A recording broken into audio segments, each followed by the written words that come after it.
இந்த வாரம் இந்த மாதம் என்ன சொல்கிறது ஏசப்பா அப்படின்னு ஆண்டவர் சொல்லிட்டாரு, வரங்களும் வல்லமைகளும் கனிகளும் கிருபைகளும் தாளந்துகளும் என்னுடைய வார்த்தைகளும் வெளிப்படணும்னா அதுக்கு எனக்குள்ள இருக்கிற அக்கினி முதல்ல வெளிப்படணும். ஏன் யோசனை பண்ணுறேன்னா, அடிக்கடி நம்மளாம் குடும்பத்தில் இருக்கிற பிள்ளைகள் தான், கணவன் மனைவி பிள்ளைகள் குடும்பம் அப்பா அம்மா பொருளாதாரம் தேவைகள் போக்குவரத்து எல்லாம் நம்ம நினைக்கும் போது சோர்ந்து போயிடறோம், விழுந்து போயிடறோம். எந்த பிரச்சனை வந்தாலும் டக்குன்னு விழுந்து போயிடறோம். அப்புறம் கொஞ்சம் நேரம் கழிச்சுன்னா நம்ம எழுந்துக்கிறோம். அப்புறம் ஒரு வாரம் ஓடுறோம், மறுபடியும் எழுந்துக்கிறோம். ஒரு மாதம் ஓடுறோம், மறுபடியும் எழுந்துக்கிறோம். உண்மைங்களா? அப்படியே நம்ம இனிமேல் விழுந்து போகாமல் இருக்கணும் அப்படின்னா என்னுடைய அக்கினியை நான் போடணும்னு நான் விரும்பிட்டேன். அது அபிஷேகமாகவும் இல்லை, அனலாகவும் இல்லை, அக்கினியை நான் போட வந்தேன். பூமியின் மேலனா நீங்கள் வீட்டில் போய் அந்த பூமிங்கிற இடத்துல உங்கள் பேரை போட்டுக்கோங்க. என் மேலே ஆண்டவர் உங்கள் பேரை போட்டு என் மேலே ஆண்டவர் நீங்கள் போடணும்னு அவர் வந்துட்டாரு. அதனால் அக்கினியை போடணும்னு விரும்புகிறாரு. அந்த அக்கினி யாருக்குள்ளே இருக்குதுன்னா இயேசு கிறிஸ்துவுக்குள்ளே இருந்த அக்கினி தான். அந்த அக்கினியை அவர் போடணும்னு விரும்பிட்டாரு. அப்போ ஆவியானவர் என்னோட பேசும்போது ஏசப்பா என்ன சொல்கிறாருன்னா, அவர் விரும்பிட்டார் நம்மகிட்ட. நான் என் பிள்ளைக்கு கொடுக்கணும், என் பிள்ளைய இந்த பூமியில் பயன்படுத்தணும், என் பிள்ளைய நான் சாட்சியாக கொண்டு வரணும், என் பிள்ளை அலைகளுக்கு ஆசீர்வாதமான பாத்திரமாக இருக்கணும். ஏன்னா என் பிள்ளை எப்பயும் பொது சுமந்த மாதிரியே வார்த்தையே சுமந்துட்டு என் மகன் ஓடிட்டு கிடக்குறான். அதனால அந்த வாரத்தை இறக்கி வச்சு போட்டு நீ என்னை சுமந்து ஓடுகிற பிள்ளையாய், என்னுடைய அக்கினியை சுமந்து ஓடுகிற பிள்ளையாய் மாறணும்னு நான் விரும்புகிறேன்னு சொல்கிறேன். அப்போ அந்த விரும்பணும்னு சொல்ல ஆண்டவர் அவர் விரும்புகிறப்ப நம்மகிட்ட சில காரியங்களை எதிர்பார்க்குறாரு. எப்படின்னா, அதில் வாஞ்ச அல்லது விருப்பம் அல்லது தாகம் அல்லது ஏக்கம் அல்லது ஏதோ நினைவுகள் அல்லது வைராக்கியம், ஏதோ எண்ணங்கள், எத்தனை வேணால் நீங்கள் எடுத்துக்கலாம். ஆண்டவரே அந்த அக்கினியை மேலே போட்டால் முதல்ல நமக்கு வாஞ்ச வரணும், இல்லைன்னா தாகமாவது இருக்கணும், இல்லைன்னா வைராக்கியமாவது இருக்கணும், இல்லைன்னா ஏதாவது ஒரு ஏக்கமாவது இருக்கணும், இல்லைன்னா எதையாவது கட்டத்துக்கு நான் சாதிக்கணும்னு நமக்குள்ள ஒரு பிடிவாதமாவது இருக்கணும், ஏதோ ஒரு நினைவாவது ஆண்டவரோட நினைவாவது இருக்கணும். அப்படி இந்த இத்தனை காரியங்களில் ஏதோ ஒரு காரியம் இன்னைக்கு நமக்குள்ளே இருந்தால் மட்டும்தான் ஏசப்பா என்ன செய்ய போகிறான்னா அவருக்குள்ளே இருக்கிற அந்த அக்கினியை நமக்கு போட போகிறாங்க. ஆமாம், ஹல்லேலூயா. எவ்வளோ பேருக்குள்ள ஆவியானவர் பேசிக்கொண்டே இருக்கிறார். அப்போ ஒரு சாதாரண விஷயத்துக்காக நன்றி பரிசுத்த ஆவியானவர், உங்களுக்கு நன்றி அப்பா, நீங்கள் வந்ததற்காக நன்றி அப்பா. கடவுளே உங்களுடைய மகிமைக்காக நன்றி. இந்த இடம் முழுவதும் அப்பா நீர் ஆவியினால நீர் அல்லதுனால நீர் நிகழ்த்துக்கொண்டே இருக்கிறீங்க அப்பா. ஓ உண்மா நகடால நம்ம தேங்க்யூ நன்றி அப்பா. ஏசப்பா எவ்வளவு நல்லவர் பாருங்க. அப்போ நமக்குள்ள ஆண்டவர் வாஞ்சை எதிர்பார்க்கிறார். நல்லா கவனிக்கணும். இப்போ வெயில் காலம், மழை காலம், குளிர்காலம், எந்த காலமாக இருந்தாலும் தண்ணி குடிக்கணும்னு நம்ம நினச்சா தானே குடிப்போம், தாகம் இருந்தால் தானே குடிப்போம். அப்போ தண்ணி குடிக்கிறவங்க மழை காலம் இருந்தால் கொஞ்சமாக குடிப்போம், குளிர்காலமாக இருந்தால் கொஞ்சமாக குடிப்போம், வெயில் காலமாக இருந்தால் நிறையா குடிப்போம். அது சூழ்நிலை இருந்தாங்க. ஆனால் தேவன் என்ன சொல்கிறாரு, உனக்குள்ள வாஞ்சம் பெருகிட்டே இருக்கணும், இல்லைன்னா வைராக்கியம் பெருகிட்டே இருக்கணும். என்ன பிரச்சனை இருக்குதுங்க வீட்டில், இந்த இடத்துல நிற்கிற எனக்கெல்லாம் தலைக்கு மேலே இருக்கிற பிரச்சனை, உண்மையை சொல்கிறேன், இந்த நிமிஷம் வரைக்கும் தலைக்கு மேலே இருக்கிற பிரச்சனை. ஒரு இந்த வாரம் முழுவதும் நான் ஜெபித்த ஊழியத்துக்காக ஜெபிச்ச ஜெபம் வேறு, வேறு காரியங்களுக்காக ஜெபிச்ச ஜெபம் வேறு.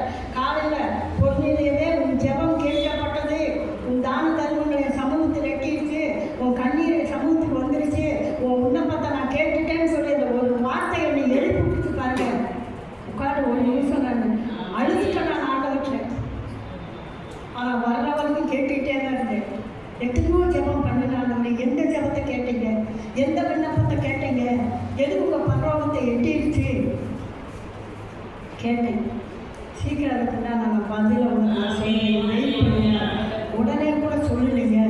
ஏன்னா நமக்கு அந்த வாஞ்சை, அந்த தாகம், ஏக்கம், என்ன ஜெபம் கேட்கப்பட்டிருக்கணும், ஆண்டவர் இடத்துக்கு என்ன செய்ய போகிறாருன்னு நமக்குள்ள ஒரு வாஞ்சை வரணும்னா அந்த ஒரு வாஞ்சை, அந்த ஒரு தாகம் நமக்குள்ள வரணும். அதுதான் பாருங்க, பிலிப்பியர் 2:13 தேவன் தமது தயவுள்ள சித்தத்தின்படி விருப்பத்தையும் செய்தியும் உண்டாக்குகிறார். அப்போ இயேசுநாதருக்கு நம்ம மேலே அவரோட அக்கினியை போட்டு நம்மளை பயன்படுத்தணும்னு முதல்ல அவருக்கே விருப்பம் வந்துருச்சு. ஆனால் அதே சங்கீத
வைராக்கியம் வேணும், வாஞ்ச வேணும், காத்திருப்பது வேணும். நினைச்சு பாருங்க, அப்படி காத்திருக்கும் போது தான் அவர் என்ன சொல்றாருன்னா, அதே அப்போஸ்தலர் 2:1-2-3 படிச்சீங்கன்னா அந்த 120 பேர் கூடி இருந்தவங்க மத்தியில் ஒரு அபிஷேகம் இறங்குச்சு. அந்த இடி முழக்கம் உண்டாச்சு, அந்த இடம் அசைந்தது, எல்லாரும் அந்நிய பாஷையில பேச ஆரம்பிச்சாங்க. அந்த கிருபையை தான் ஆண்டவர் என்ன சொன்னாரு, அன்னைக்கு 120 பேர் கூடி இருந்தாங்க. இன்னைக்கு கூடி இருந்த உங்க மத்தியில்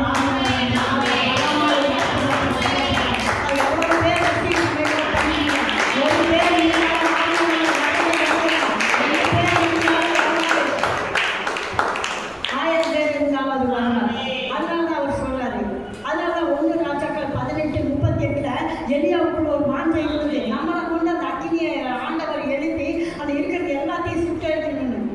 அப்போ அந்த அக்கினி நமக்குள்ள வரணும்னு உங்களுக்கு ஒரு விருப்பம் வேணும். அப்பதான் எனக்குள்ள இருக்கிறது, எனக்குள்ள இருக்கிற தேவையில்லாத காரியங்கள், என்னை சுற்றி இருக்கிற காரியங்கள், என்னை சூழ்ந்து இருக்கிற காரியங்கள், எனக்கு விரோதமாக எழுப்புகிற காரியங்கள், எல்லா காரியத்தையும் சுட்டு எரிக்கணும். அப்படின்னு அந்த அக்கினி இன்னைக்கு உங்களுக்கு எனக்கு தேவைப்படுது. அதனால தான் எலியா வந்து ஆபிரகாம், ஈசாக்கு, யாக்கோபின் தேவனே, நீ இஸ்ரவேலின் தேவன் என்பதை நிரூபிக்கணும்னு சொன்னாரு. எலியாவோட வாங்க கர்த்தர் நிரூபிச்சாரா இல்லையா? அக்கினி வந்தது. அதே 2 ராஜாக்கள் 17 பார்த்தீங்கன்னா எலிசாவுக்கு அவ்வளோ அந்த ஊரே படையெடுத்து வருது இந்த நாட்டை கைப்பற்ற. ஆனால் வேலைக்காரர் வந்து சொல்கிறான், ஐயா ஒரே படையெடுத்து வருது ஐயா, நம்ம அவ்வளோதான், உன் கண்ணை நல்லா திறந்து பாரு. ஏசப்பாட்ட அவர் ஜெபம் பண்ணுன்னு அவங்க கண்களை எல்லாம் திறந்து அந்த எலிசாவை சுற்றி ஒரு அக்கினி மயமான அவர்கள் எல்லாம் பார்த்து கண் மயக்கம் உண்டாகி அப்படியே எல்லாம் எலிசாவுக்கு பின்னாடி சுற்றி போயிட்டாங்க. இதை ஆதியானவர் என்னோட பேசும்போது நான் இதை தான் கேட்டு வந்தேன், ஆண்டவரே இன்னைக்கு எத்தனை பேர் வர்றாங்களோ தெரியாது, ஆனால் வர்றவங்க எல்லாம் மேலே இந்த ஒரு அக்கினி அந்த பிள்ளைகளை யாரெல்லாம் பார்க்குறாங்க, கணவன் பார்த்தாலும் சரி, புள்ள பார்த்தாலும் சரி, புருஷன் பார்த்தாலும் சரி, வெளியே இருக்கிறவங்க பார்த்தாலும் சரி, சபையில் இருக்கிறவங்க பார்த்தாலும் சரி, தெருவில் இருக்கிறவங்க பார்த்தாலும் சரி, அவங்க உறவுகள் பார்த்தாலும் சரி, ஐயோ இவளுக்குள்ள ஒரு அக்கினி இருக்கு, இவளுக்குள்ள ஒரு நெருப்பு இருக்கு, இவளுக்குள்ள ஒரு அனல் இருக்கு, இவளுக்குள்ள ஏதோ ஒரு காரியம் இருக்கு. இத்தனை நாளாக இவங்க சாதாரணமாக வந்துட்டு போயிட்டு இருந்தாலே என்ன இவளுக்குள்ள இப்படி ஒரு அனல் இருக்குதுன்னு எல்லாருடைய கண்களை திறக்கும்படியான ஒரு கிருமியை இந்த அனல் விட்டு எழுப்பி விடு. ஜபத்துல தான் நீங்கள் கொடுக்கணும். ஆண்டவரே நாங்கள் எப்போதும் சாதாரணமான பிள்ளைகளை ஆண்டவரே நாங்கள் இருக்கக்கூடாதப்பா, அசாதாரணமான காரியத்தை நாங்கள் செய்யக்கூடாது இருக்கணும். அதனால யாத்திரையாக 3:1-5 படித்து பார்த்தீங்கன்னா மோசே வந்து ஆடு மேய்க்கத்தான் போனார். இந்த ஸ்டோரியெல்லாம் உங்களுக்கு தெரியாமன்னா ஒன்றும் இல்லை. ஆனால் அந்த முச்செடி என்னடா திடீர்னு ஒரு செடி எரியுதேன்னு பார்க்குறாரு. நம்ம ஒரு இடத்துக்கு போயிட்டு இருக்கோம், இப்போ நின்றுட்டு இருக்கிறோம், அந்த இடத்துல நல்லா வளர்ந்த ஒரு மரமும் செடியாக எரிக்கணும், அதை பார்ப்போம்ல. அப்படிதான் என்னடா ஒரு சாதாரண செடி இந்த காட்டுக்குள்ள ஆடு மேய்ச்சிட்டு இந்த வனாந்தரத்துக்குள்ள இப்படி ஒரு சாதாரணமான ஒரு செடி எரிஞ்சிட்டு இருக்குதே அப்படின்னு சொல்லி அந்த மோசையை பார்க்குறாரு. நல்லா எரிய ஆரம்பிச்சோன்னா கிட்ட போய் பார்க்குறாரு. இன்னும் என்ன இப்படி எரியுதேன்னு பார்க்கணும். அதுக்குள்ளதான் கர்த்தருடைய வார்த்தையும் உண்டாகி மோசே மோசேன்னு ஒரு சப்தம் கேட்கும். அதுக்கப்புறம் தான் 4 லட்சம் ஜனங்களை நீதாப்பா நடத்தணும் வான்னு சொல்லி மோசையை ஆண்டவர் கூப்பிடுறாரு. அப்போ நம்ம முச்செடியில் எரியிற அந்த அக்கினியை பார்க்கறதுக்கு தான் இன்னைக்கு நம்ம வந்திருக்கோம். ஏசாமி மேலே உள்ள அந்த அக்கினியை நம்ம பெற்றுக்கொண்டு போறதுக்கு தான் நம்ம வந்திருக்கோம். ஏசாமி மேலே உள்ள அந்த சால்வையை நம்ம பெற்றுக்கொண்டு போறதுக்கு தான் இன்னைக்கு நீங்களும் நானும் வந்திருக்கோம். சாதாரணமாக நீங்கள் இங்கே வந்திருந்தா கூட இந்த நிமிஷத்துலேருந்து வார்த்தை கடந்து வரும்பொழுது இருக்கிற கொஞ்சம் 1 மணி நேரத்துக்குள்ள ஆண்டவரே என்னை அசாதாரணம் உள்ள ஒரு மனுஷியாக நீங்கள் என்னை மாற்ற நடந்தது. மோசே முச்செடியை பார்த்தது போல இன்னைக்கு உங்களை நாங்கள் பார்க்காம போகக்கூடாதப்பா. பெருமழையின் இறைச்சல் சத்தம் காதில் கேட்குன்னு சொன்னீங்க, எங்கள் காதுகள் கேட்காம நாங்கள் போயிடக்கூடாது. ஆண்டவரே ஒருவேளை எங்கள் இருதயங்கள் அடைக்கப்பட்டிருந்தா அந்த இருதயங்களை நீங்கள் திறந்த அந்த இருதயத்துக்குள்ள நீங்கள் வர்றதை நாங்கள் பார்க்கணும். ஆண்டவரே ஏதோ ஒரு விதத்தில் நம்ம பெற்றுக்கொண்டு போகணும். அதுக்கு தான் உங்களை என்னை தேவன் இந்த இடத்துல கொண்டு வந்திருக்கிறார். ஆரம்ப நாட்களில் நானாக ஊழியத்தில் வராதுக்கு முன்னாடி என்னுடைய குடும்பத்தில் இருந்த சூழ்நிலைகள் எல்லாம் எங்கள் பாஸ்டர் ரட்சிக்கப்பட்டு ஞானஸ்தானம் எடுத்து அபிஷேகம் பெற்று இந்த ஊழியத்தில் பயன்படுத்தும் போது அவர் சொன்னார், வரும் நாட்களில் கர்த்தர் முன்ன கொண்டு ஒரு பெரிய காரியம் செய்வார். அன்னைக்கு சொல்லும்போதெல்லாம் அன்றைக்கி 2000 எனக்கு அதெல்லாம் ஒன்றுமே எனக்கு தெரியல. ஆனால் நான் செய்த காரியம் ஒவ்வொரு நாளும் என் கணவரை வேலைக்கு அனுப்பிவிட்டு, சரி எனக்கு அப்போ பைபிள்லாம் படிக்க தெரியாதுன்னு சொல்ல தெரியாது, படிப்பேன் ஆனால் எனக்கு ஒன்றுமே புரியாதுங்க. ஆனால் எனக்கு பைபிளை படிக்கணும்னு ஒரு தெரிஞ்சுக்கணும்னு ஒரு பெரிய காலை 7 மணிக்கு போனால் சாயங்காலம் 7 மணிக்கு தான் வருவார். அந்த நாட்களுக்கு அந்த நேரத்துக்குள்ள வீட்டு வேலையும் செய்வேன், மகன் ஆனந்தையும் பார்த்துக்குவேன். ஏன்னா என் மகன் வந்து எங்கள் அம்மாட்ட கோயம்புத்தூரில் வளர்த்ததுனால இவன் ஒரு வயசு 1.5 வயசு மாதிரி இவனை மட்டும் நான் கூட வச்சுப்பேன். இவன் தூங்குற நேரங்களாம் வேதத்தை எடுப்பேன், நான் வாசிப்பேன், கதவை சாப்பிட்டு. ஏன்னா எஸ்டேட் பில்டிங்னால எல்லாரும் வேலைக்கு போயிடுவாங்க. மேக்ஸிமம் ஏதோ 1-2 தான் வீட்டில் இருப்பாங்க. அவ்வளோ சீக்கிரம் யாரும் அது எங்கள் வீட்டுக்காரர் வந்து யாருமே கட்ட மாட்டாங்க. எங்கள் வீட்டுக்காரர் பயந்துட்டே கட்ட மாட்டாங்க. யார் வந்தா, எதுக்கு வந்தா, ஏன் சொன்னா அப்படின்னு 1008 கேள்வி அந்த அண்ணன் கேட்கும். எதுக்கு நம்மளால் இந்த அக்காவுக்கு உள்ள பிரச்சனைன்னு கெட்டே கிடந்தாலும் அவளாக வந்து கதவை தள்ளிட்டு உள்ளே வந்து, இல்லைன்னா யாரோ ஒருத்தர் அனுப்பி வீட்டில் போய் டீ வாங்கிட்டு வாங்கன்னு ஏதோ சொல்லி வந்தாலும் அப்படி இருக்கிற நாட்களில் தாங்க அந்த ஆண்டவரை நான் தேடுவேன். பைபிள் எல்லாம் இப்போ நம்ம சர்வசாதாரண ஆண்டவர் நம்ம கையில் கொடுத்ததுக்கப்புறம் நம்ம எப்படி வாசிக்கிறோம்னு தெரியல. எனக்கெல்லாம் மறைச்சு ஒழிச்சு படித்த நாட்கள் இருக்குது. இந்த ஆவியானவரையெல்லாம் என்னன்னு தெரியாத நாட்கள் எல்லாம் இருக்குது. ஊழிய பயிற்சி எடுத்தோன்னா தான் ஆவியானவர் சொன்னாலே, நீ சும்மா இவங்களை கூப்பிட்டு அபிஷேக கூட்டத்தை நடத்தாத, உனக்குள்ளே இருக்கிற வரத்தை உன் பிள்ளைகளுக்குள்ள போய் உன் பிள்ளைகளுக்கு கோயம்புத்தூர் பட்டணத்தில் எல்லாரும்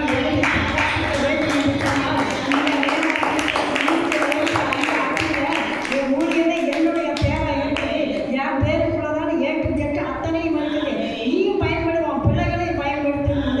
என்னிடத்துல பேசுகிறார். ஏற்றி பாருங்க, வியாழக்கிழமை முழுசும் நாங்கள் சோறை ஆக்கல.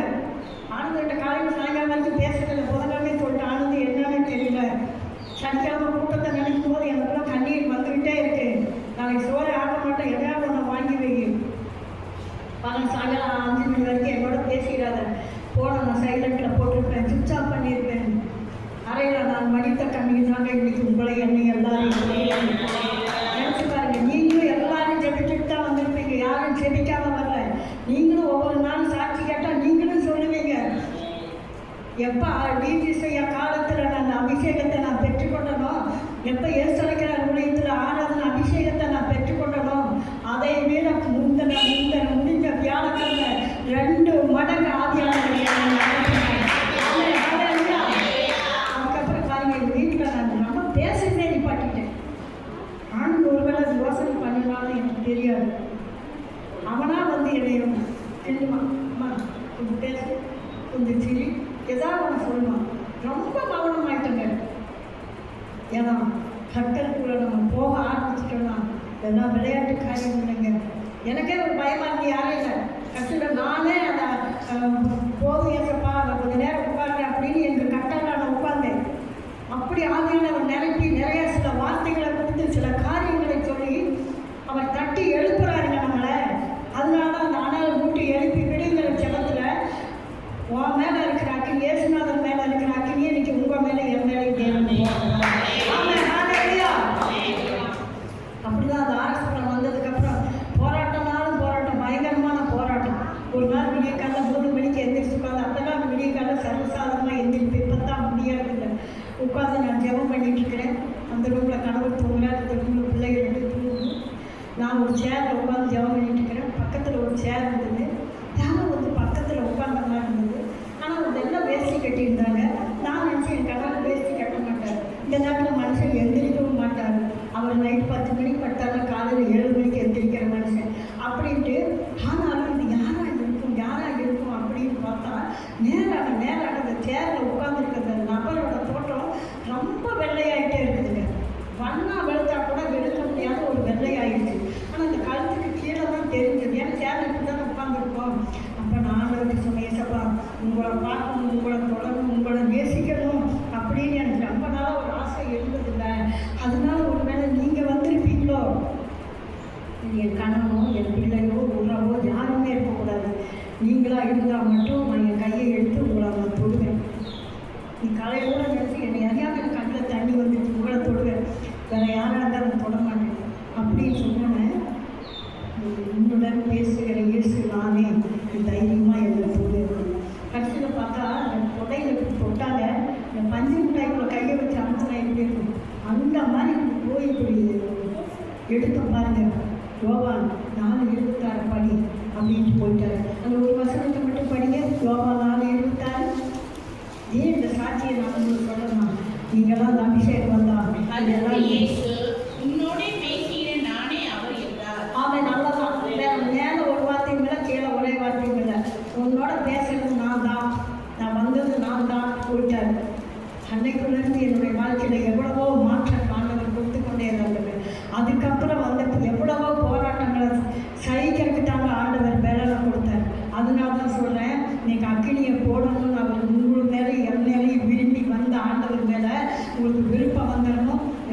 முடியாத தாகம் வந்துடணும், இல்லைன்னா வைராக்கி வந்துடணும், இல்லைன்னா வாஞ்சியாவது வந்துடணும், இல்லைன்னா உங்களுக்குள்ள ஏதோ ஒரு ஏக்கமாவது வந்துடணும். ஏதோ ஒரு காரியத்துக்கு நம்ம ஏங்கி ஏங்கி ஏங்கி ஏங்கி எந்த கிடைக்காதா அப்படின்னு நம்ம நினச்சிட்டு இருப்போம் பார்த்தீங்களா?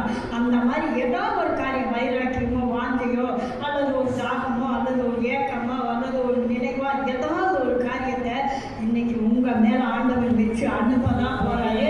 அதை தேவன் விரும்புகிறார். நீங்கள் விரும்புகிறீங்களோ விரும்பி ஆவியானவருக்கு கரங்கள் தட்டி நன்றி சொல்லுங்க.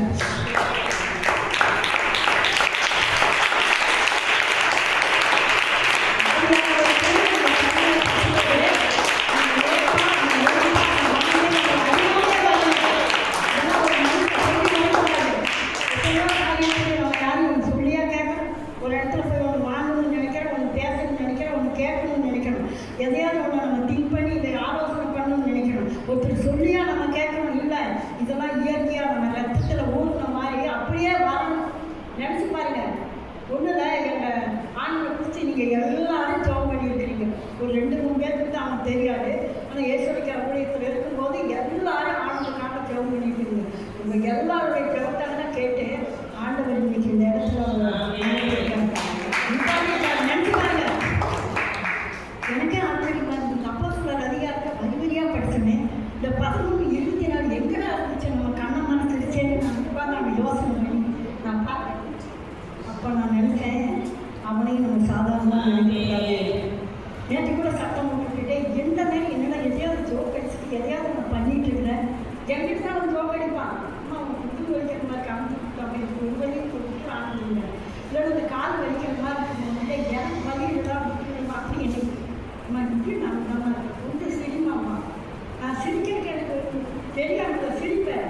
எனக்கு என்னன்னா என் இருதயத்துக்குள்ள அந்த அனல் அடைபட்டு கிடந்து அதை பண்ணி இதை பண்ணு, அப்படி பண்ணி இப்படி பண்ணு, அதை பண்ணி இதை பண்ணு, இந்த மாதம் அதை பண்ணு, அந்த மாதம் அதை பண்ணு, அந்த பிள்ளைக்கு அதை சொல்லு, இந்த பிள்ளைக்கு இதை சொல்லு. இது என்னுடைய இருதயத்தில் ஓடிக்கிறது இருக்கும். நான் உடனே நோட் எடுத்து வைப்பேன். அந்த நோட்டில் அவங்க பேரை எழுதுவேன், அவங்க காரியத்தை எழுதுவேன். இதை எப்போ செய்யறோம் இந்த மைண்டில் ஓடிட்டு இருப்பேன். அவன் அம்மா மௌனமாக இருக்குதே, நம்ம அம்மாவுக்கு கொஞ்ச நேரம் சிரிச்சு வைக்கலாம் நம்ம நினைப்பான். அது அவனுக்கு உண்டானது. தாய் அவன் நேசிக்கிறான். அதனால நான் கர்த்தர் அவனை ரொம்ப நேசிப்பார். அதுக்காக அளவுக்கு நான் நன்றி சொல்றேன். அப்படியே அந்த எலும்புகளுக்குள்ள அடைபட்ட எல்லையா சொல்ற மாதிரி அந்த எலும்புகளுக்குள்ள அடைபட்ட அந்த அக்கினி போல இன்னைக்கு நீங்களும் நானும். ஆமென். ஹல்லேலூயா. ரெண்டாவது ஏசப்பா என்ன சொல்றாருன்னா, இந்த அக்கினியை நமக்குள்ள முழுமையாக போடணும்னா நம்மகிட்ட 3 விதமான காரியங்கள். இதை தான் நீங்கள் ரொம்ப கவனிக்கணும். ஒன்று ஒரு அர்ப்பணிப்பு வந்துடணும். எல்லாம் நம்ம ரசிக்கப்பட்டிருக்கிறோம், ஞானஸ்தானம் எடுத்துருக்கிறோம், பைபிள் படிச்சிருக்கிறோம், ஜெபம் பண்ணியிருக்கிறோம், ஊழியம் செய்திருக்கிறோம், எல்லாரும் எல்லா ஊழியம் செய்திருக்கிறோம். நிறையா பேர் நான் மைக் கொடுத்து பிரசங்கம் பண்ணலாங்கிறதெல்லாம் பெரிய விஷயம் இல்லை. அநேகருக்கு நம்ம ஜெபிக்கிறதே ஒரு ஊழியம் தான். இந்த பாய் போடுறது ஊழியம் தான், இதை கூட்டுறது ஊழியம் தான், வர்றவங்களுக்கு ஃபோன் கால் பண்ணி விசாரிக்கிறது ஊழியம் தான், தேவனுக்காக பாடுறது ஊழியம் தான். எல்லாமே ஊழியம். ஆண்டவர் பாருங்கள எதை ஆலயத்துக்கு நீங்கள் செஞ்சாலும் அது ஊழியம் தான். அப்படி எல்லாருமே எல்லாரும் ஆண்டவருக்காக இந்த இடத்துல ஊழியம் செய்திருக்கோம். யாருமே ஊழியம் செய்யலைன்னு நம்ம சொல்ல முடியாது. வரும் நாட்களை வரும் இந்த சின்ன பையன் அவனை கூட கர்த்தர் வல்லமையாக தான் பயன்படுத்துவாங்க. அவனும் ஆண்டவருக்காக ஏதோ ஊழியத்தை செய்யப்பாங்க. நினச்சி பாருங்க. அப்போ நான் என்ன சொல்கிறேன்னா, முதல்ல நமக்குள்ள ஒரு அர்ப்பணிப்பு.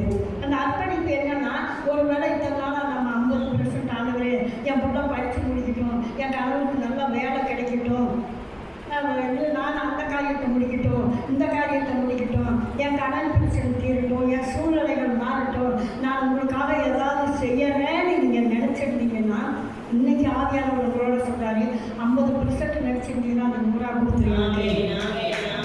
75 நினச்சிருந்தாலும் 100 கொடுத்துருவேன். 100 கொடுத்தவங்களுக்கு ரொம்ப நன்றி.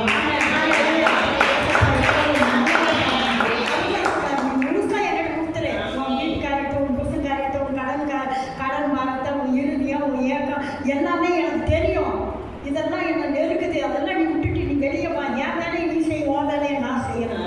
அப்போ நீ கர்த்தருக்காக நம்ம எதையாவது செய்யணும்னு ஒரு அர்ப்பணிப்பை இன்னைக்கு ஆவியானவர் எதிர்பார்க்குறாரு. அவங்க மேலே தான் அக்கறையை போட போறாரு. அந்த 3 காரியம் நல்லா கவனிங்க. அந்த 3 காரியத்தை நம்ம இன்னைக்கு இங்கே செய்யும்போது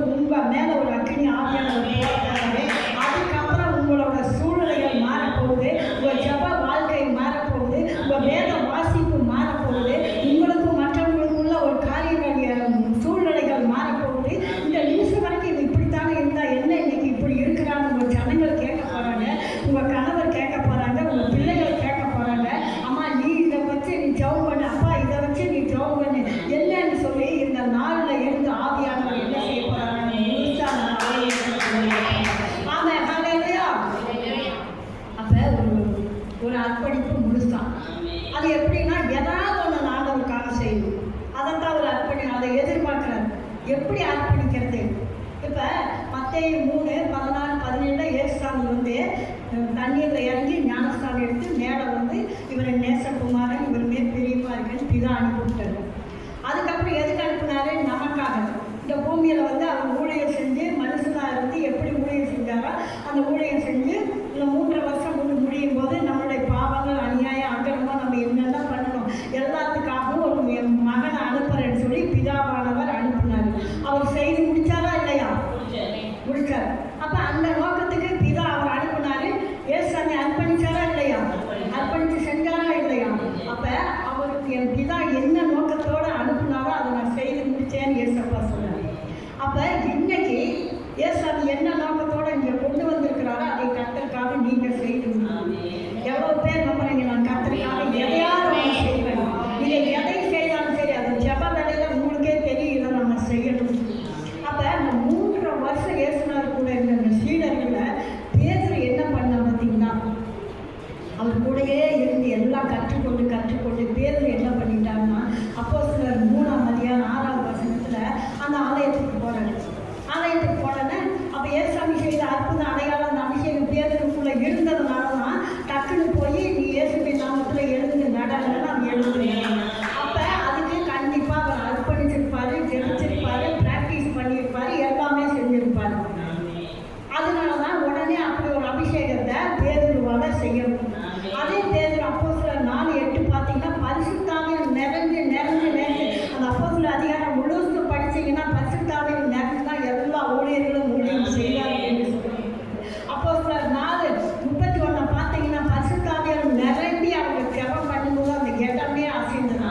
அதுக்கப்புறம் தைரியமாக கர்த்தருடைய வார்த்தையை அறிவிச்சாங்க. மறு நாட்களில் கர்த்தருடைய வார்த்தையை நீங்களும் நானும் அறிவிக்க வேண்டும் என்று சொன்னால் முதல்ல அந்த அனலாகிய அபிஷேகம் நமக்குள்ள இருந்தால் மட்டும்தான். ரெண்டாவது அந்த வைராக்கிய வாஞ்சை உங்களுக்குள்ள எனக்குள்ள இருந்தால் மட்டும்தான். ஆண்டவர் இல்லைனால் அந்த அக்கினியை போட்டு எந்த இடத்துல நீங்கள் கர்த்தரை குறித்து நீங்கள் பேசுகிறீங்களோ அந்த இடத்துல ஆவியானவரே வந்து இடைப்படுவாங்க. நேரம் ஒரு மனுஷனை நிற்க முடியாது. நினைச்சு பாருங்க. அதனால்தான் அப்போஸ்தலர் 6:8 ஸ்தேவான் அந்த வசனத்தை வாசிங்க. அப்போஸ்தலர் 6:8 ஸ்தேவான் விசுவாசத்தினாலும் வல்லமையினாலும் நிறைந்தவனாய் ஜனங்களுக்குள்ளே பெரிய அற்புதங்களையும் அடையாளங்களையும் செய்தான். ஆமென். ஹல்லேலூயா.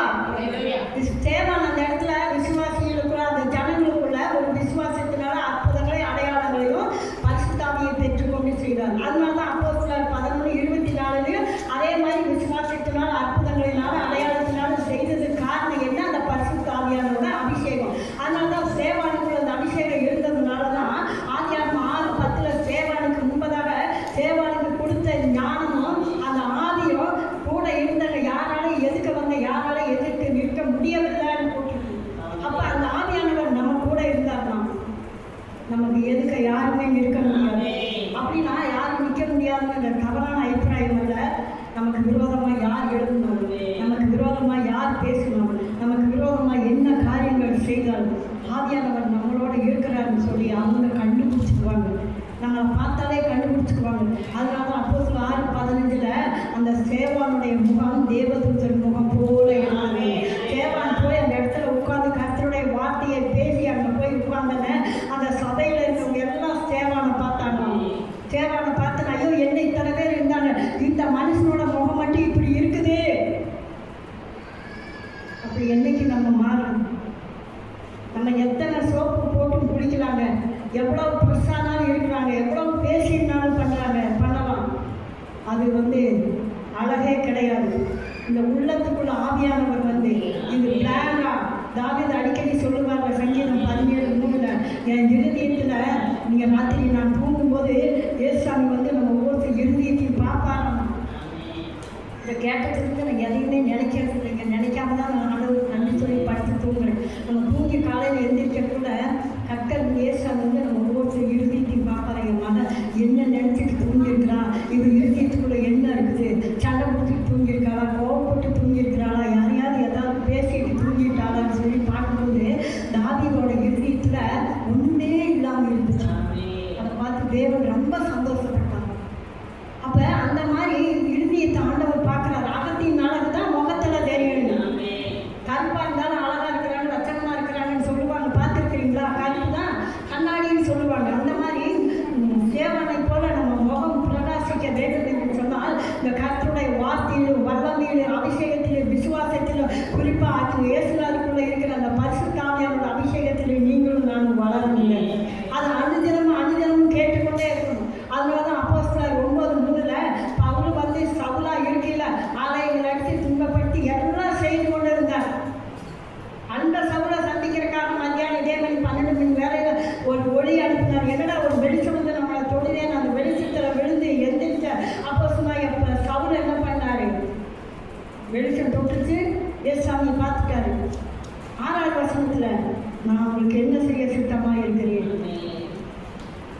எதையுமே கேட்கல. நான் என்ன செய்யணும்னு நீங்கள் விரும்புகிறீங்க.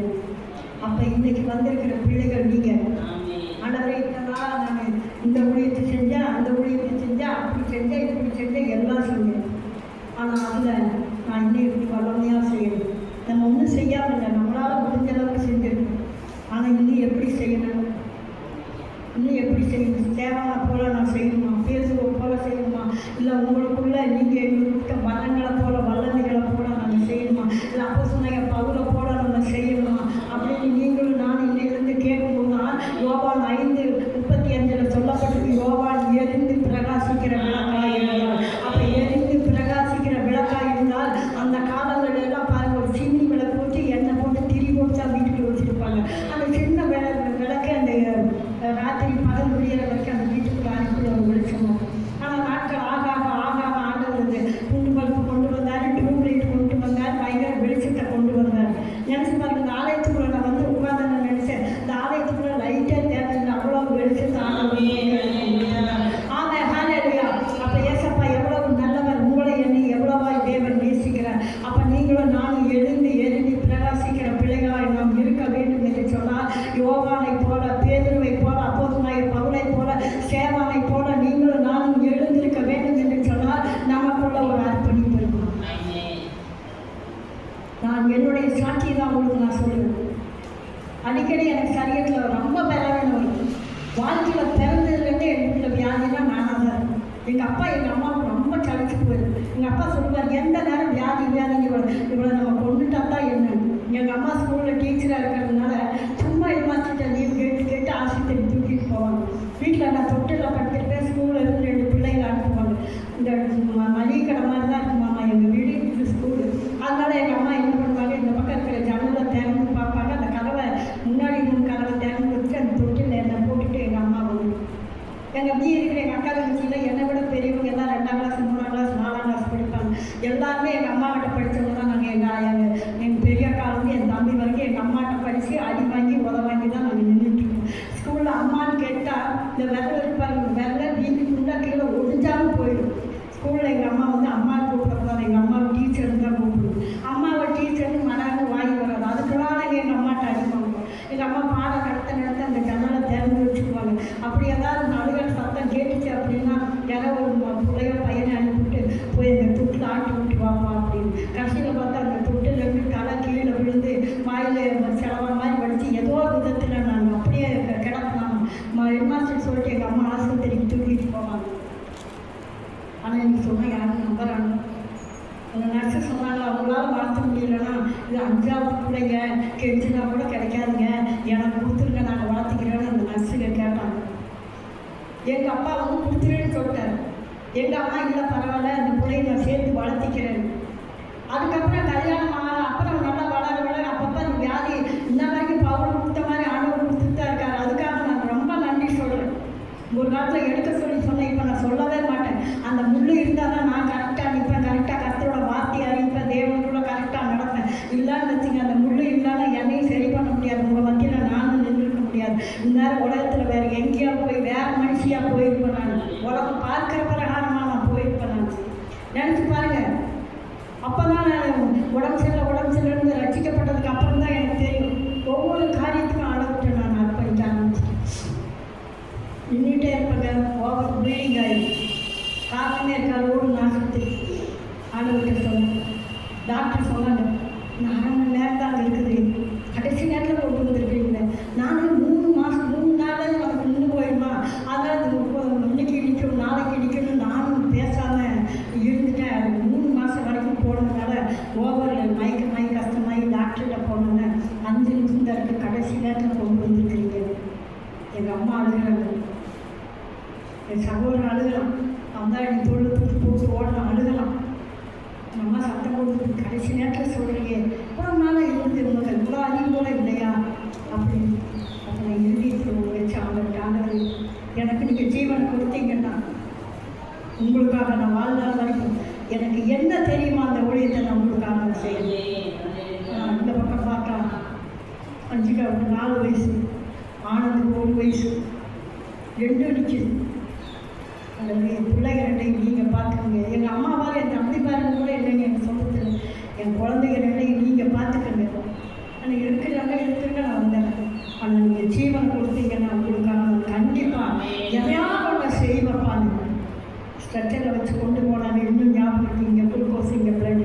இதில் 4 பாட்டில் இது 4 பாட்டில் 2 மணி நேரம் கழிச்சு டாக்டர் வந்து சொன்னார் உங்கள் மகன் உயிர் பிழைச்சிட்டா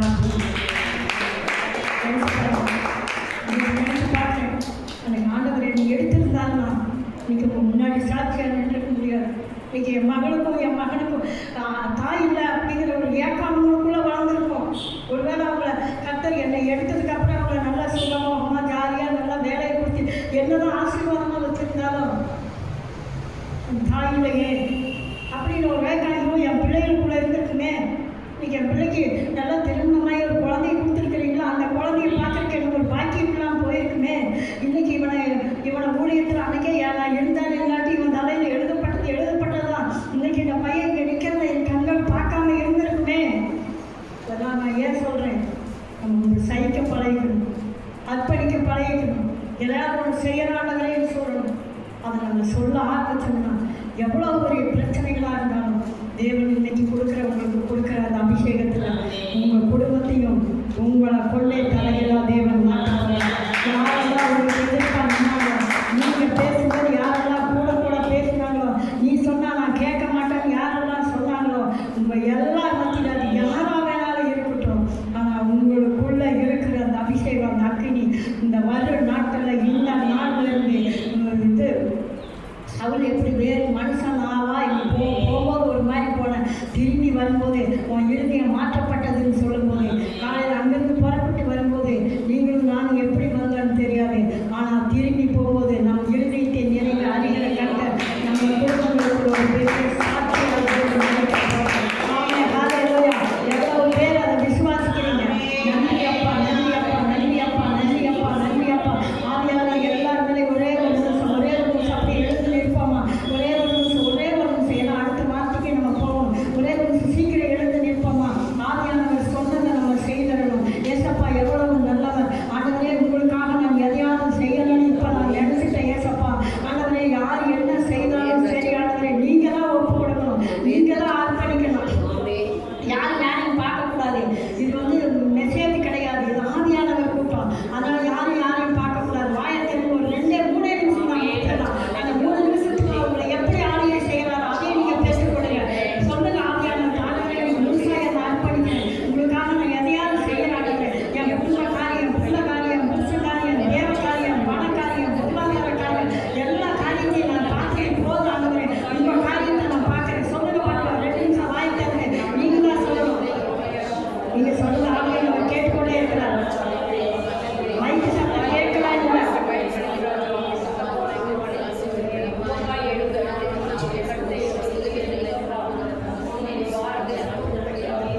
தோற்கடிக்கப்பட்டவன்.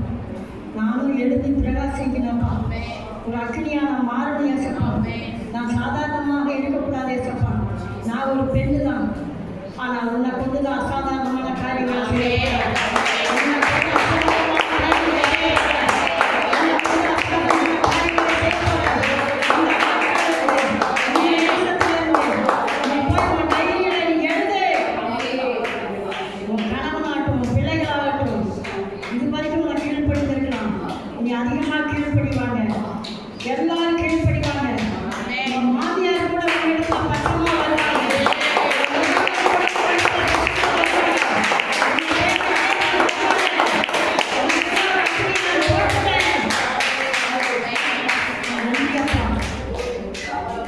அதை நீ அசால்ட்டா வச்சிடாத. எப்பெல்லாம் நேரம் கிடைக்குமோ, எப்பெல்லாம் நேரம் கிடைக்குமோ, நீ செய்யற வேலை, நீ உலக வேலைக்கு இப்போ கொஞ்ச நாள் ஓடிக்கொண்டு இருக்கிற. ஆனால் ஆண்டவரே, இந்த வேலையை நிப்பாட்டி நான் உங்க வேலையை செய்யணும். ஆனால் இந்த வருமானம் என் குடும்பத்துக்கு எனக்கு இப்போதைக்கு ஏதாவது ஆகும்னு நீ ஓடிக்கொண்டு இருக்கிற. ஆனால் இப்போ செய்யற வேலை நீ செய்யல. ஆனால் நாட்கள் வரும்போது கர்த்தர் அந்த வேலையில இருந்து உன்னை வெளியே கொண்டு வந்து அநேகருக்கு சாட்சியாக உன்னை வைப்பார். அநேகருக்கு சாட்சியாக வைப்பார்.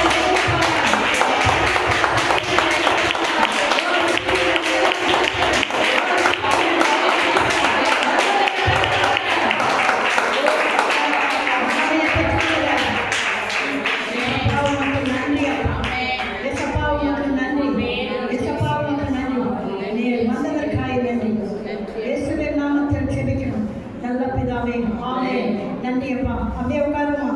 இன்னும் கொஞ்ச நேரம் தான் இருக்கு. இந்த 2-3 காரியங்களை சொல்லி இறுதி வேலையில தேவன் எல்லாரையும் விடுவார். யாரும் சோர்ந்து போகாதீங்க, யாரும் சோர்ந்து போகாதீங்க. என்னை பொறுத்தளவுக்கு எனக்கு நீங்க எல்லாருமே வேணும். யாருக்கு என்ன சொல்றாங்க சொல்லிட்டு நான் போயிட்டே இருப்பேன். ஏன்னா சொல்றத சொன்னாதான் இந்த சட்டியில இருந்து அகப்பியில வருது. இதை எடுத்து அனுப்பி கொடுத்தாதான் மறுபடியும் எனக்குள்ள எதையாவது கொடுப்பாரு. நான் ஐயோ இவங்களுக்கு அதை சொல்லிட்டாரு, இதை சொல்லிட்டாரு, அவங்க அப்படி இருப்பாங்களேன்னு சொல்லி நான் ஒரு காலம் எனக்கு அந்த நினைவு மட்டும் எப்பயுமே வராது. இன்னும் ஆணித்தரமாக நான் சொல்லுவேன், என்னை காட்டில என் பிள்ளைகள் மேன்மையான காரியங்களை செய்யணும். எங்க இருந்தோ எப்படி வளர்ந்தோன்னு என் பிள்ளைகள் சொல்லணும். அது பரலோகம் மகிமைப்படணும். அதனாலேயே என்னமோ தெரியல, உன் ஜெபம் கேட்கப்பட்டதுன்னு ஒரு காரியம் சொல்லி அனுப்பினார். அது என்ன ஜெபம்னு தெரியல. அதை நான் கேட்கணும். ஆண்டுகிட்ட நீங்களும் கேளுங்க. ஓ தேங்க்யூ லார்ட் ஜீசஸ். 2வது, முதல்ல ஒரு அர்ப்பணிப்பு, தேவனுக்காக எதையாவது ஒன்று செய்யணுங்கிற ஒரு காரியம். 2வது, நம்ம அவரோட நீங்களும் நானும் கிட்டி நெருங்கி சேர்ந்தோம். நினைச்சு பாருங்க, அர்ப்பணிச்சிட்டோம். ஆனால் அதுக்காக நம்ம தயார்படுத்தணுமா இல்லையா? 2வது, ஆயத்தப்படுத்தணும். ஆயத்தம்னா என்ன? ரெடி பண்ணணும். நம்மளை சரி பண்ணணும். அது ஜெபத்திலையோ அல்லது வேத வாசிப்பிலையோ அல்லது பரிசுத்த ஆவியானவர்களோ அல்லது நம்மகிட்ட இருக்கிற ஆவியின் கனிகளில் குறைவோ அல்லது அபிஷேகத்தில் குறைவோ எதுவோ எனக்கு தெரியாது. உங்களை மாதிரி நானும் மனுஷி தான். என்னை இன்னைக்கு இங்கே நிப்பாட்டியிருக்காரு, நாளைக்கு உங்களை நிப்பாட்டுவார். அவ்வளோதான் வித்தியாசம், வேறு எதுவுமே கிடையாது. ஆனால் உங்களுக்குள்ள ஜெபம் குறைவாக இருக்கா, இல்லை வேத வாசிப்பு குறைவாக இருக்கா, இல்லை அவளை துதிக்கிற நேரம் குறைவாக இருக்கா, இல்லை நம்மகிட்ட இருக்கிற சுவாபங்கள் மாறாமல் இருக்குதா, இல்லை எதில் உங்களை தயார்படுத்தணும் ஆயத்தப்படுத்தணும்னு நீங்கள் முடிவு பண்ணிக்கலாம். இப்போ 2 ஸ்டோரி இருக்குது. அது வேதத்திலிருந்து தான். அதே அப்போஸ்தலர் 8ஆம் அதிகாரத்தில் 29லேருந்து 36 வரைக்கும் நோட் பண்ணிட்டு வீட்டில் போய் நல்லா படிச்சு பாருங்க. பிலிப்புங்கிற ஒரு தேவ மனுஷனை ஆண்டவர் என்ன சொல்கிறாருன்னா, பிலிப்புவே இந்த ரதத்தோட போய் எழுந்துக்க. அப்போ அது அந்த 8ஆம் அதிகாரத்தை நான் படிக்கும்போது மேல் வசனத்தில் சொல்லப்பட்டிருக்கு, எத்தியோப்பியா ராஜஸ்திரியாக கந்தாவே மந்திரி. அப்போ என்ன ஒன்றும் புரியல. அப்படின்னா இந்த எத்தியோப்பியாங்கிறது ஒரு நாடு. சரி, இடத்துல பாருங்க, ஒரு ராஜான்னு சொல்கிறாங்க, அந்த மாதிரி ஒரு நாடு. அந்த ராஜஸ்திரிக்கு ஒரு மந்திரி இருந்தாங்க. அந்த மந்திரி பேர் ஓடல. அந்த கந்தாகேன்னு அது ஒரு பேராக இருக்குமோ அப்படின்னு எனக்கு ஒரு பைபிள் காலேஜ் வாத்தியார் அனுப்பின அந்த புத்தகத்தை எடுத்து நான் இதனால தான் உங்கள் புக்கை வாங்கி படிக்கல. அந்த புக்கை எடுத்து படித்தா கந்தாகேன்னா அது ஒரு அழகான பட்டணம். இப்போ எப்படி நம்ம அடைக்கல பட்டணம் இயேசுனவர் அவரோட வசனம் நம்ம பாதுகாக்குதுங்கிற மாதிரி அந்த நாட்களில் அந்த ராஜஸ்திரி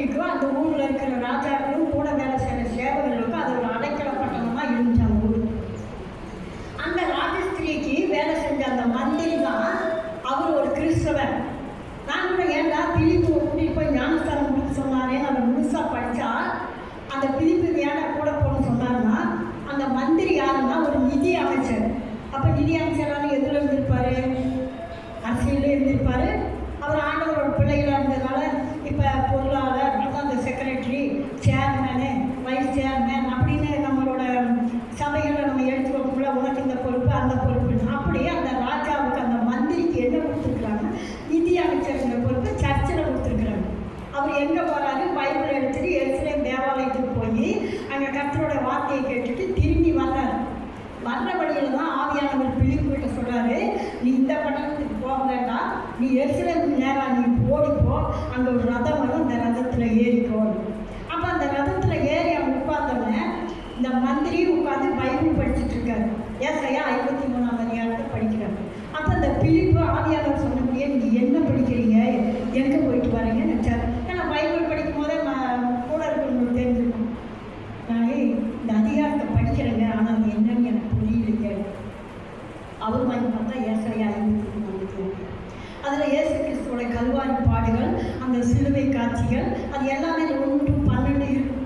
நான் இந்த நிமிஷம் வரைக்கும் எனக்கு அது புரியலையோ காலையில் எழுந்திரிச்சு எதை படிக்கிறது இல்லையோ, ஏசாயா 53ஆம் அதிகாரத்தை 1 to 12 வரி வரியாக வாசிட்டு அந்த வேத வசனத்துக்கு நான் முத்தம் கொடுக்காம யாரையும் விட்டு நான் வெளியே வரேன். என் பைபிளே அழுக்காவே போயிடுச்சு, வெளியே ஒரு நாளாக எழுத்தே மறந்து போயிடும். அப்படி அப்போ அந்த ஏசாயா 53ஆம் அதிகாரத்தை குறித்து அந்த பிலிப்பு என்ன பண்ணுறாருன்னா, அந்த மந்திரிக்கு விவரித்து சொல்கிறார்.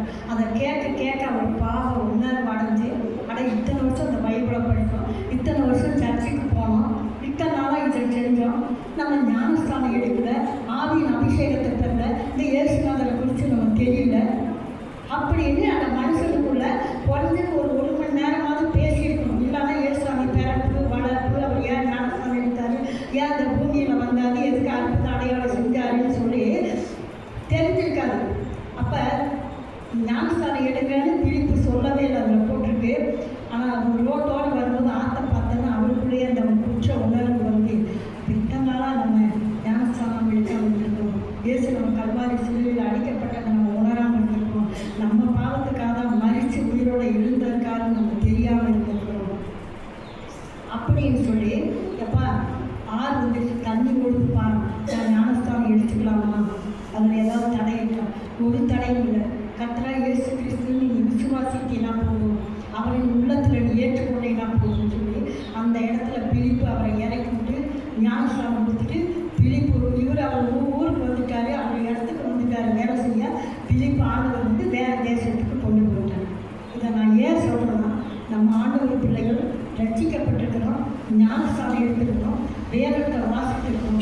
ஆனால் அந்த ஆவியானவரோட அபிஷேகம் அக்கினி நமக்குள்ள சரியாக இல்லாதனால நீங்களும் நானும் என்ன பண்ணுறோம்னா, இன்னும் நம்ம என்ன செய்யணும்னா பார்த்துக்கிட்டே இருக்கணும், இன்னொரு மனுஷனை பார்த்துக்கிட்டே இருக்கணும்.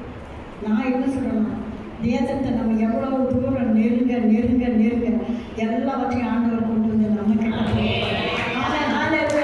நம்ம தாமசையா கட்சி பையன் சொல்லுவார், இந்த வேதத்தை வாசித்தவங்க அவர் பாதத்தை பிடிச்சவங்க ஒரு நாளும் தோத்ததாகவே இல்லை. அது எவ்வளோ பெரிய ஒரு வார்த்தை தெரியுங்களா? இந்த வேதத்தை நீங்கள் பிடிக்க ஆரம்பிங்க, நல்லா படிக்க ஆரம்பிங்க, உங்களுக்கு புரியல படிங்க. நல்ல காலேஜ் ஆண்டவரே இவ்வளோ வசனத்தை கொடுத்தீங்க, இவ்வளோ வார்த்தையை கொடுத்தீங்க, அதை சொல்லி இதை சொல்லின்னு சொல்கிறீங்க, எனக்கு ஒன்றுமே எல்லாம் பிளானாக தான் இருக்குது.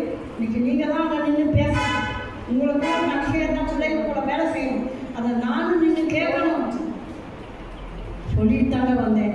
நானும் உங்களை மாதிரி சாதாரண ஒரு மனுஷன் தான். ஆனால் இந்த இடத்துல நின்று பார்க்கும்பொழுது என்னை காட்டில் நீங்கள் விலையேற பெற்ற பார்க்கிறேன். ஆமாம், ஹல்லேலூயா. ஏசப்பா எவ்வளவு நல்லவர். உங்களை கொண்டு பிலிப்பு எப்படி இந்த ரதத்தோட தோல் சொன்ன பிலிப்பு போய் ஒரு மனுஷனுக்கு ஞானஸ்தானம் கொடுத்தார், அற்புதம் செய்தார். அதே போல் நீங்களும் வரும் நாட்களில் தேவன்கிட்ட கேட்கணும். அதுக்கப்புறமா அப்போஸ்தலர் 10:38 நசரேயனாகிய இயேசுவை தேவன் பரிசுத்த ஆவியினாலும் வல்லமையினாலும் நிரப்பினார் என்று சொல்லப்படுது. இயேசுநாதருக்கே அந்த பரிசுத்த ஆவியானவரோட அபிஷேகம் அக்கினி வல்லமை தேவைப்பட்டதுன்னா உங்களுக்கு எனக்கு எவ்வளவு தேவை. அதனால அந்த கீழே இருக்கிற வசனங்களை எல்லாம் வாசித்து பார்த்தீர்களேன்னு சொன்னால் சீக்கிரம் நான் முடிச்சாங்க. பேதர் வந்து இந்த வசனங்களை அங்கிருந்த ஜனங்கள்கிட்டலாம் சொல்றாரு, கர்த்தரோட வார்த்தையை பரிசுத்த ஆவியால் நிறைஞ்சு சொன்னாரு. இயேசுநாதருக்கே இவ்வளவு தேவைப்படுது, நமக்கெல்லாம் ரொம்ப தேவை. அவர் மரித்து 3ஆம் நாள் உயிரோடு எழுந்து பரலோகத்துக்கு போயிட்டாரு.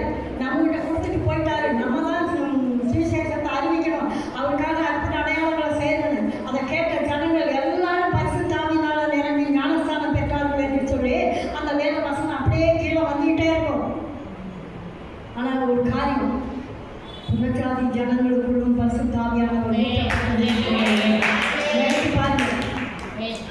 எனக்கு அது ரொம்ப ஆச்சரியமா இருக்கு. சர்ச்சுக்குள்ள வந்து ஞானஸ்தானம் எடுத்து பைபிளை படித்து அவரை ஏற்றுக்கொண்டவங்க மேலதான் ஆண்டவர் ஊற்றிருக்காருன்னு நான் நினைச்சேன்.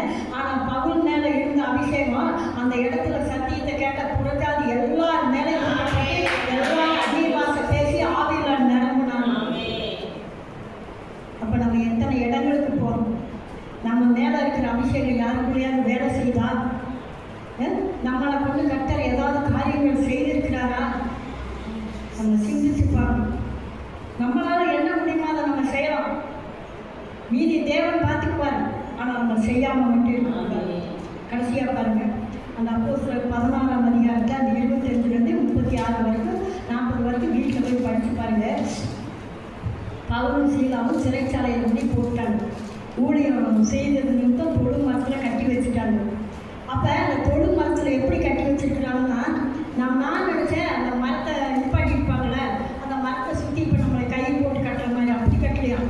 பவுலும் சீலாவும் தலையீழாக தொங்க போட்டு காலை மேலே கட்டி கையை கீழே கட்டி போட்டாங்க. அவன் 2 பேர்த்தையும் சிறைச்சாலைக்குள்ள அது ஒரு நிமிஷம் கற்பனை பண்ணி பாருங்க. கட்டி போட்டுட்டு காவல் போட்டு கேட்டை பூட்டிட்டு வெளியே உட்காந்துட்டாங்க. சேர் போட்டுட்டு சிறை கைதிகள் வெளியே போயிடக்கூடாது. நடுராத்திரில் இவங்களுக்குள்ள இதுக்கு அபிஷேகம் அவங்களால சும்மா இருக்க முடியாமல் பாட ஆரம்பிச்சிருக்காங்க. கையும் காலையும் தானே நீ கட்டி போட்டேன், என் வாய் இருக்குல்ல பாடி இருக்கிறாங்க. துதிக்க ஆரம்பிச்சோடனே அந்த சிறைச்சாலை கதவுகள் எல்லாம் அப்படியே அது உண்டு. அந்த இடமெல்லாம் அசைந்து அங்கே இருக்கிறவங்களுக்கெல்லாம் ஒரு பெரிய வெளிப்புணர்வு உண்டாச்சு. அப்போ இது ஆவியானவர் என்னோட பேசும்போது சொன்னார், கர்த்தரை துதிக்க துதிக்க அந்த வேதத்தை வாசிக்க வாசிக்க அவரை தேட தேட நம்ம இந்த நாளில் வந்திருக்கிற நம்ம வீட்டில் உள்ள சிலை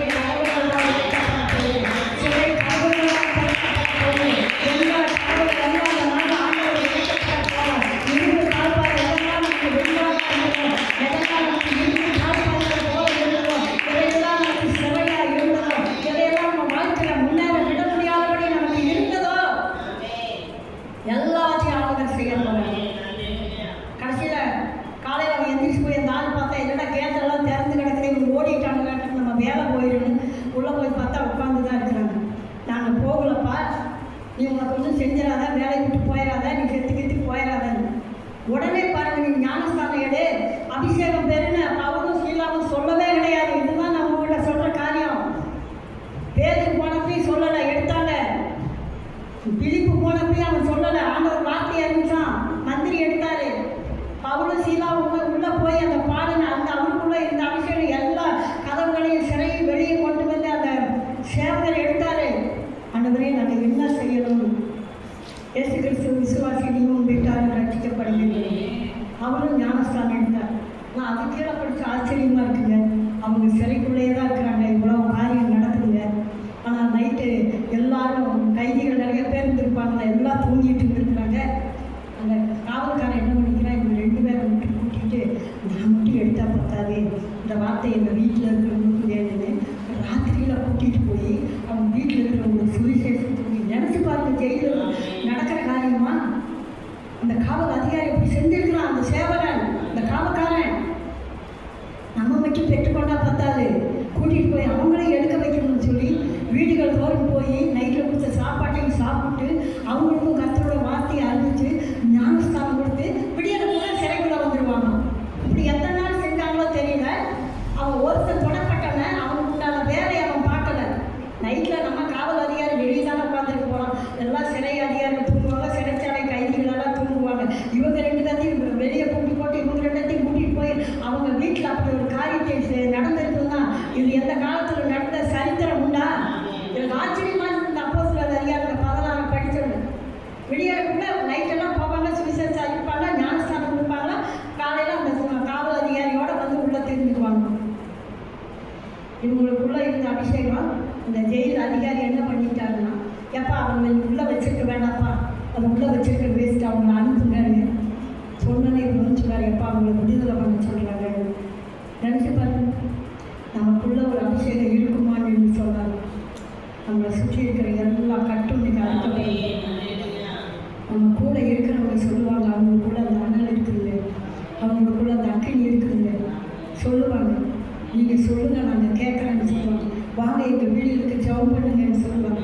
எங்களுக்காக ஒரு நிமிஷம் ஜெபம் பண்ணுங்கன்னு சொல்லுவாங்க. ஆவியானோட சத்தம் நம்ம காதுகளை கேட்க முடியாது. காலையில் தூங்கி எழுந்திரிச்சோன்னா நம்ம எழுப்பும்போது ஒரு வார்த்தை வசனம் நம்மளை தட்டி எழுப்பிக்கிட்டே இருக்குங்க. அது ஆவியில் நமக்கு அனல் உண்டாகும்படி செஞ்சுக்கிட்டே இருக்குங்க. இதெல்லாம் அப்போஸ்தலர் காலத்தில் நடக்கும். இது ஏன் இன்னைக்கு வந்திருக்கிற உங்களுக்கும் ஆண்டவர் எனக்கு சொல்றாங்க, வரும் நாட்களை நம்ம ஊழியத்தை நம்ம மத்தியில் நம்ம குடும்பங்களை மத்தியில் ஆவியானவர் செய்ய போறாங்க. எவ்வளவு பேர் நம்புறீங்க, எவ்வளவு பேர் விசுவாசிக்கிறீங்க, சப்பா எவ்வளவு நல்லவர் பார்த்தீங்களா? அந்த ஆவியின் அபிஷேகத்தை தான் இன்னைக்கு நீங்களும் நானும் பெற்றுக்கொள்ள போறோம். அதனால அப்போஸ்தலர் 19:11 சொல்லப்பட்டிருக்கிறது, பவுலின் கரத்தினால கர்த்தர் விசேஷ அற்புத அடையாளங்களை செய்தார். பேதுரு நடக்கும் போதே நிழல்பட்டு சொச்சமானான்னு சொல்லப்பட்டிருக்கு. இந்த அற்புத அடையாளங்கள் எல்லாம் இனி வரும் நாட்களை நம்ம மத்தியில் ஆண்டவர் செய்ய ஆகணும். இதுக்கு தான் அந்த ஆவியின் நிறைவு கூட்டங்கள், வேறு எதுக்காக கிடையாது. முதல்ல உங்களை அர்ப்பணிச்சேன்னா, ரெண்டாவது அவங்கள போல நம்ம ஆயத்தப்படுத்திக்கணும். ஜெபத்திலே அவர் பாதத்தில் இருந்து, மூணாவது நம்மளோட சுத்திகரிப்பு வந்துடும். முதல்ல நம்ம சுத்தம் பண்ணணும். அது ஏசப்பாவோட ரத்தத்தால் மட்டும்தான் முடியும். ரெண்டாவது, இந்த பாத்திரத்தை அடிக்கடி சுத்திகரிச்சுட்டே இருக்கணும். ஒவ்வொரு நாள் ஆண்டவரே என் கண்களை பரிசுத்தப்படுத்துங்க, என் கையை பரிசுத்தப்படுத்துங்க. எப்போ அந்த ஏசுவாரை போட்டு பார்த்தோன்னா அப்போ என் கையை நானே அடிக்கடி எடுத்து பார்த்துங்க. ஆண்டவரே இந்த காரை நீ பாவம் செஞ்சிடக்கூடாது, இந்த காரம் தேவையில்லாத காரியத்தை செஞ்சிடக்கூடாது, இந்த காரை எப்பொழுதுமே மனுஷர்கள் ஆசீர்வதிக்கிற கரமாகவே மாறிடுங்க. இந்த வலது கைக்கு நான் அவ்வளோ ப்ரிஃபரன்ஸ் கொடுப்பேங்க. சில வேலைகளை என் கரத்தை எடுத்து நானே முத்த வச்சுக்குவேங்க. ஏன்? நம்ம அவரை பார்த்துருக்கணும், அவரை நம்ம தொட்டிருக்கணும். அந்த கிருமிக்குள்ளே நீங்கள் எல்லாரும் நீங்கள் போயிடணும். ஏசப்பா எவ்வளவோ நல்லவர் பாருங்க. மூணாவது, நம்ம சுத்திகரிச்சுக்கிட்டே இருக்கணும். மூணாவது, நம்மளை சுட்டெரிப்பாருங்க. ஆவியானவர் நமக்குள்ளே வரலாம். சங்கீதம் 51:10, 11, 12 தேவனே அப்படியெல்லாம் எழுந்து நிற்போமா? தேவனே என்னை சுத்த இருதயத்தில், என் இருதயத்தை சுத்த இருதயமாக மாற்றுங்க. அந்த 3 வசனத்தை மட்டும் வாசிங்க. மிகுந்த இரக்கத்தின்படி என் மீது நீங்க என்னை சுத்திகரியும். சங்கீதம் 51 10, 11, 12 தேவனே சுத்த இருதயத்தை நிலைவரமான ஆவி என்னாலே திருப்பியும் ஒரு சமூகத்தை விட்டு என்னை தள்ளாமலும் பரிசுத்த ஆவி என்னிடத்திலிருந்து எடுத்துக்கொள்ளாமலும் இரும். ஆமென். ஹல்லேலூயா. அப்போ இப்போ நம்ம என்ன கேட்க போறோம்னா, அக்னியை போட வந்துட்டேன்னு சொல்லிட்டீங்க. அந்த பூமியாகிய மேற்கிருஷ்ணி நான் மேலே போட போறீங்க. உங்கள் பேர் சொல்லி உங்கள் மேலே போட போகிறாரு. இன்றைக்கி நம்ம என்ன சொல்ல போகிறோம்? ஆண்டவர்கிட்ட அக்னியை போடணும்னு நீங்கள் விரும்பிட்டீங்க. ஆனால் நாங்களும் விரும்பணும். ஆண்டவரே அந்த வாங்க விருப்பத்தை கொடுக்கணும்னா இயேசு கிறிஸ்துவின் ரத்தத்தில் முதல்ல எங்களை கழுவுங்கப்பா. அனுதினமும் எங்களை நாங்கள் சுத்திகரிச்சுட்டே இருக்கணும். ஆண்டவரே நாங்கள் எந்த காரணத்துக்காக ஆண்டவரே உங்களை விட்டு விலகிடக்கூடாது. யாரையும் எந்த காரணத்தையும் நாங்கள் சொல்லிடக்கூடாது. இந்த நாளிலிருந்து நீங்களும் நானும் ஒன்றா இருக்கணும்ப்பா. எனக்கு சுட்டரிக்கிற ஒரு அபிஷேகத்தை எனக்குள்ளே கொடுங்க ஆண்டவரே. அந்த சுட்டரிக்கிற அபிஷேகம் வந்ததுன்னா நமக்குள்ளே இருக்கிற எல்லா ஏற்ற தாழ்வுகள் ஏற்று எல்லா காரியங்களையும் ஆவியானவரே அதை எடுத்து போடுவார் ஏசப்பா. அதனால ஏசப்பா மோசே முச்செடி பக்கத்தில் போய் கிட்டத்தான் பார்த்தாரு. ஆனால் எளிய அபிஷேகத்தில் அக்னியில இறக்கினாரப்பா. அதே போல இத்தனை நாளாக நாங்கள் கிட்ட போய் பார்க்குறவங்களாம் நாங்கள் எழுந்திருக்கலாம். ஆனாலும் மோசே கிட்ட போய் பார்த்தாலும் சாதாரண மனுஷன் அல்ல. மோசையை கொண்டு பலத்த அற்புத அடையாளங்கள் செய்தார். ஆனால் இந்த நாளில் அப்படி ஆண்டவரே ஏசப்பா நீ வர்ற நாட்களில் நாங்கள் எரியாவை போல அக்னியை இறக்கிற பிள்ளைகளாக நாங்கள் மாறணும். ஆண்டவரே நீ எங்கள் மேலே அக்னியை போட வரலன்னு சொன்னீங்களப்பா. அந்த அக்னியை எங்கள் மேலே இன்னைக்கு நீங்கள் போடணும். ஆண்டவரே கேட்ட வார்த்தையின்படி கட்டாலே எங்களை நாங்கள் தகுதிப்படுத்துகிறப்பா. எங்களை நாங்கள் அர்ப்பணிக்கிறோம். ஆண்டவரே உங்களுக்காக நாங்கள் எதையாவது செய்யறப்பா அப்படின்னு சொல்லி இந்த நாளில் கேட்ட வார்த்தையின்படி எவ்வளவு பேர் உங்களை நீங்கள் ஒப்பு கொடுக்குறீங்களோ அவங்க எல்லாம் முன்னாடி வந்து முதல் போடுறீங்களா? 10 நிமிஷத்தில் ஆவியானவர் உங்கள் மேலே எப்படி ஊற்றுவாரா எனக்கு தெரியாது. எப்படி நீங்கள் பெற்றுக்கொள்வீங்களோ எனக்கு தெரியாது. எப்படி இப்போ கேட்ட வார்த்தையின்படி உங்களுக்கு தாகம் இருக்கா, வாஞ்சை இருக்கா, வாஞ்சை இருக்கா, தாகம் இருக்கா, ஏக்கம் இருக்கா, அக்னி இருக்கா எனக்கு தெரியாது. அதான் அந்த சேரை பற்றி கொஞ்சம் தள்ளி போடுவான். இந்த முன்னாடி சுமதி பின்னாடி 2 சேரை அப்படியே வைக்கணும். எல்லாம் அப்படியே கொஞ்சம் இடத்துல விட்டு முழங்கால் போடுங்கப்பா. தீபா கொஞ்சம் இடத்துல விட்டு முழங்கால் போடணும். கொஞ்சம் எல்லாம் அப்படியே கொஞ்சம் இடத்துல விட்டு முழங்கால் போடணும். இந்த நாளில் நீங்கள் வந்தது ஒரு நோக்கம், அதை நீங்கள் பெற்றுக்கொள்ளாமல் போகக்கூடாது.